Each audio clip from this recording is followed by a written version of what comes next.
guys, it's Jayden Clark here from Jazz Lesson Videos, and today we're going to be talking about some technique. Now, of course, technique is one of those things in which we can play our scales, we could play our arpeggios, but that kind of stuff gets kind of boring in my opinion, so I kind of like to mix it up a little more in my technique workouts. So how do we mix up our technique practice? How do we make it a little more fun? Well, today I'm going to go over 8 different exercises that you can throw into your technique workout and hopefully make it a little more fun. So before I jump into these exercises, I should mention that if you really like any of them that we go over in this video, you should absolutely go ahead and check out the Technique Combo Package. It features a whole bunch of different resources written by Chad LB, meant to develop your technique, to add variety to your technique workouts, and of course, in turn, going to add variety to your improvisation. Okay, so let's go ahead and just jump straight into this here. We're going to be looking at some arpeggios. So I mentioned, of course, in the beginning that when people think of technique, a lot of us are going to think of scales and arpeggios. Well, there's actually a lot of cool things that we can do with just scales and arpeggios, and we'll look at a cool arpeggio exercise here now using the diatonic arpeggios. So of course, diatonic arpeggios, what we do is we simply arpeggiate from each note in the scale. So we arpeggiate diatonically. So if we're using C major scale, we're going to be playing C major 7, followed by D minor 7, followed by E minor 7, so on and so forth. We're arpeggiating diatonically, so diatonically meaning within the scale from each note of the scale. So of course, if you're doing this, this is already sounding great, but how can we actually extend ourselves a little more? Well, what we can actually do is we can kind of cross them over a little bit. So we can hear what that sounds like here just now.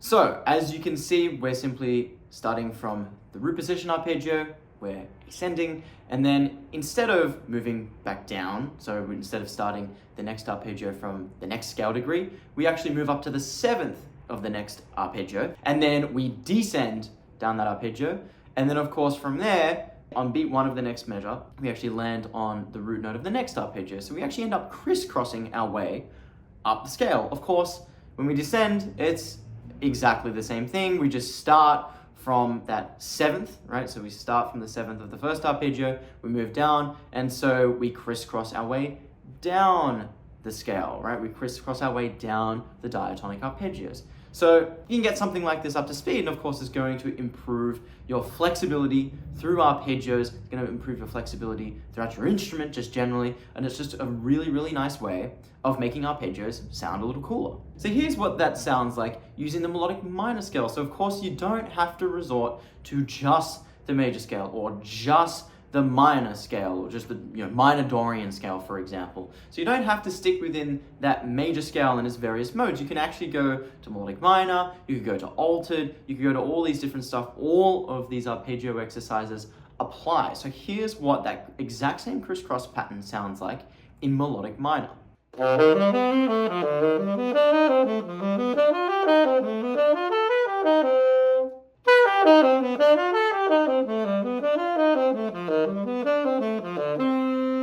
So as you can see, the only note that really changes there is that minor third. So of course it's going to change up your muscle memory a whole little bit. So it is worth practicing by itself. And of course it's just a cool sound to have in your vocabulary.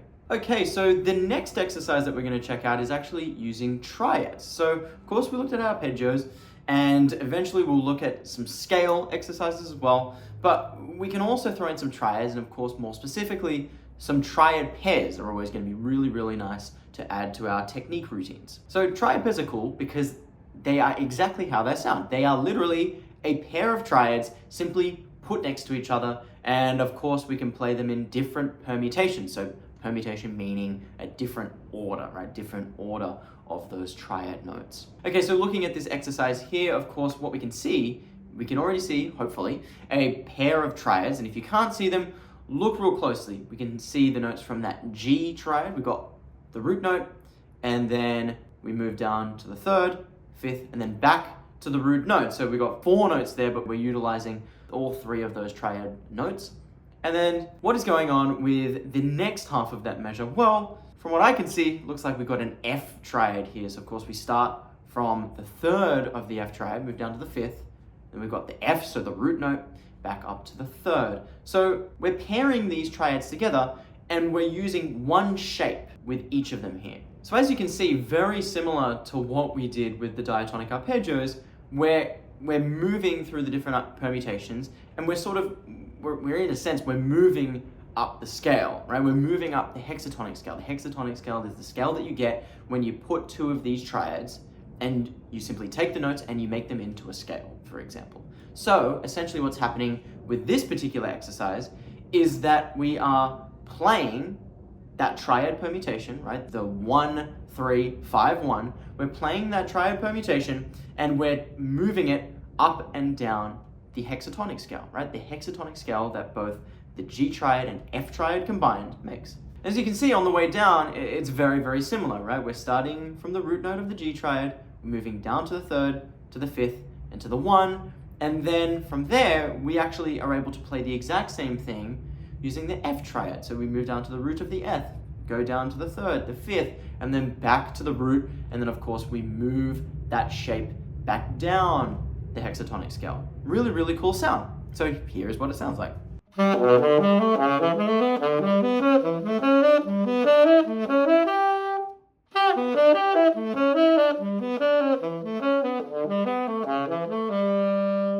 Think about adding something like this, for example, to a dominant chord.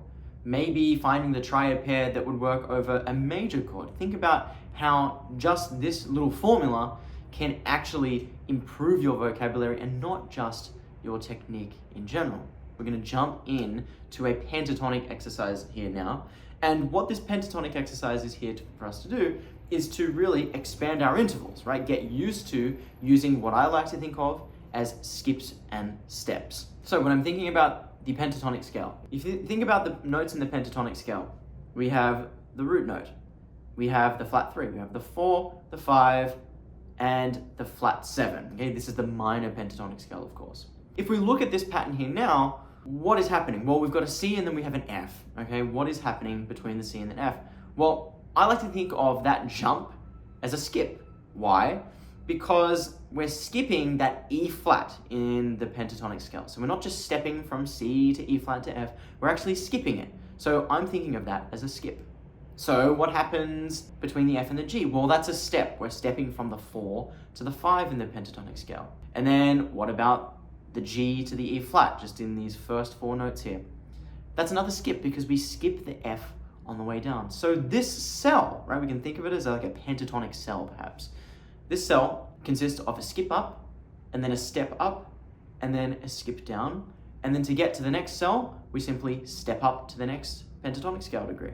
So with that formula, with just thinking of things in skips and steps, for example, we're then actually able to go ahead and take that cell through the pentatonic scale. So from that F, we go again, skip up, skip down. And then we move to the B flat, skip up, skip down.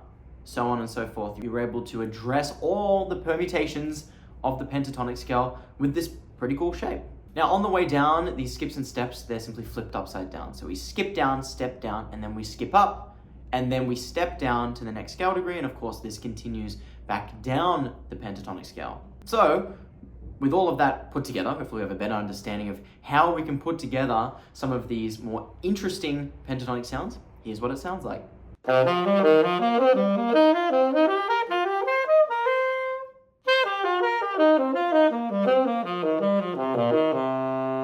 So already that's making the pentatonic scale sound much cooler in my opinion. And you think about the different things you're able to do with that, the different sounds you're able to play over, how interesting you're able to make, you know, even just soloing over pop tunes, for example, using a few skips and steps in the pentatonic scale. This kind of technique work is going to be directly applicable to your improvisation, whether it be pop music or jazz music. So of course, it's not a technique routine without approach notes and enclosures. So that's exactly what we're going to look at right now. We're going to look at one of my favorite enclosure exercises. So before we jump right into this, I'm just going to go ahead and play it right now just so you can hear what it sounds like and we can take a look at this here.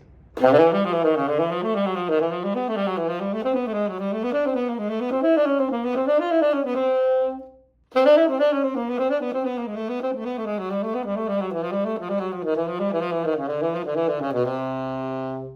what is happening here? Well, already we can see that we're moving up the scale in some way, right? So we're moving 1, 2, 3, 5 diatonically up the scale before moving back down a scale degree. And then what we're going to see, and we're going to see this throughout this exercise, is we have what we can call a 3-note enclosure. So what is a 3-note enclosure? Well, in this particular pattern, it's going to be 2 notes above and then 1 note below a target note. So generally the 2 notes above, well, it's going to be a whole step above, a half step above, and then of course the 1 note below, it's generally going to be a half step below. Of course, this is always going to depend on the scale degrees, right? What's the gap between the scale degrees? Is it a half step? Is it a whole step? But generally that's the easiest way to think of it. So let's look at the next measure here. Next measure, of course, we're moving diatonically up the scale. We've got 1, 2, 3, 5, starting from the 2nd scale degree. We move down a scale degree, and then once again, we have 2 notes above. We've got the G flat, that F, and then we have that E flat, and then we're targeting that E natural. And so you can see it just continues to run up the scale doing this exact same thing. Now, of course, on the way down, it's slightly different. So instead of playing 1, 2, 3, 5, instead we play 1, 2, 3, 1. We move up a scale degree, and then we have that exact same enclosure. Of course, the diatonic cell, we can call it, this 1, 2, 3, 1, this just helps us maneuver down the scale, whereas the 1, 2, 3, 5 on the way up helps us maneuver up the scale. So, of course, it's something a little extra to think about when we're descending, but at the end of the day, we're still using that exact same enclosure as we descend. Of course, one of those exercises where if you get burning through all 12 keys, you're going to be all over your instrument. And of course, this is the sort of thing that can really, really help your voice leading, not just your technique, right? Ways of being able to approach notes, ways of being able to target notes exactly when you want them to. That's a really, really important skill to have, and it's really, really hard to practice. So that's exactly why you have something like an approach note exercise or an enclosure exercise, where you have all the approach notes and enclosures labeled through each scale, targeting scale notes on downbeats, right? That's where you would usually put chord tones. That's why I find these exercises to be super, super helpful. So speaking of super, super helpful, I should mention that all of these exercises are coming from Chad LB's technique combo package. So I should just add a reminder here, if you want to get further into these exercises, if you want to check out more of these similar exercises, you want to check out more technique in general, absolutely go ahead and check out the technique combo package. Okay, and so we've gotten to a fan favorite here. We're going to be looking at some melodic cells now. So of course, adding a bunch of different melodic cells into our practice routine here. We've got diatonic cells, chromatic cells, and we also have compound cells. So we're going to look at one from each of these categories. So a diatonic cell, it's exactly how it might sound. We're not going to be using chromaticism here. We're just going to be taking a cell. So in our case here, we're going to be taking a group of 4 notes, and we're just going to be running it through the scales. So this one that we're going to look at here, we're just using 1, 2, 3, 5. So 1, 2, 3, 5 are numbers of the scale, and we're simply just going to be taking 1, 2, 3, 5 up and down chromatically. So here's what that sounds like.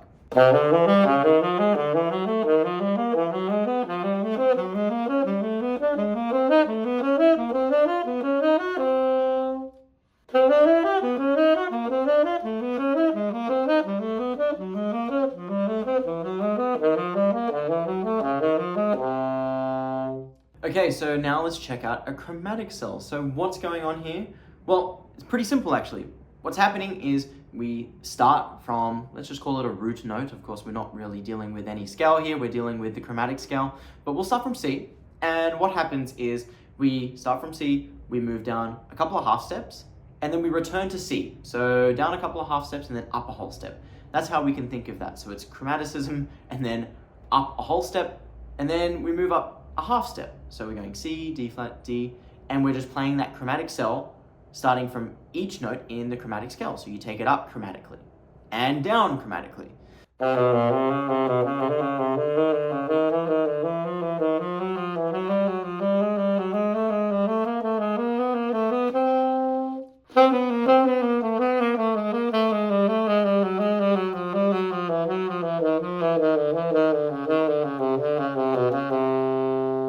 So now what happens if you combine a few of these? What happens if you combine a couple of the chromatic cells even, right? So what we can actually do is we can start mixing and matching cells now.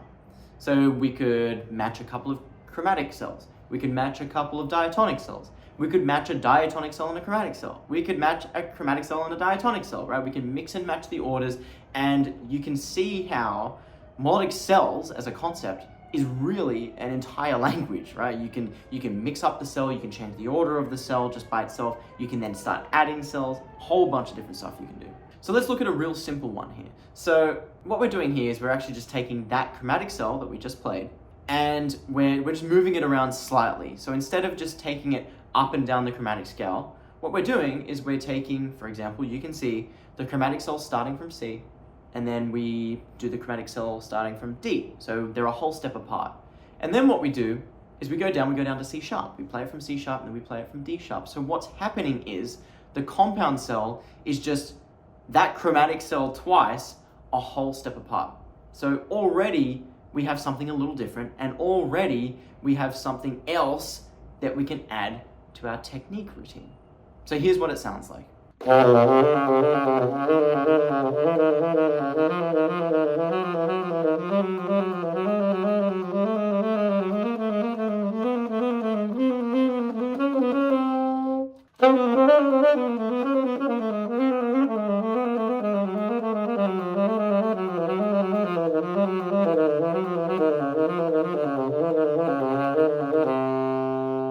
So with all of these, especially with these cells, you can imagine how shredding these can actually sound when you really get them up to tempo. And the good thing with the cells is you don't have to worry too much about transposing it through the keys. Of course, with a diatonic cell, you're just taking something like 1, 2, 3, 5 through all the keys. It really just becomes an exercise in itself. You get stuff like that shredding, and of course the sky's the limit with this sort of stuff.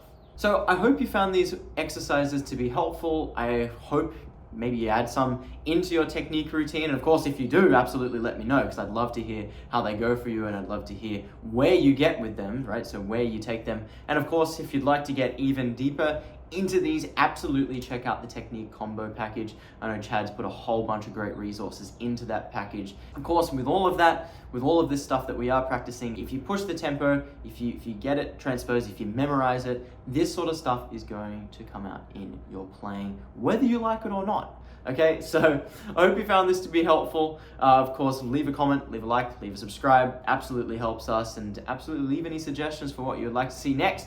We'll see you next time. Take care.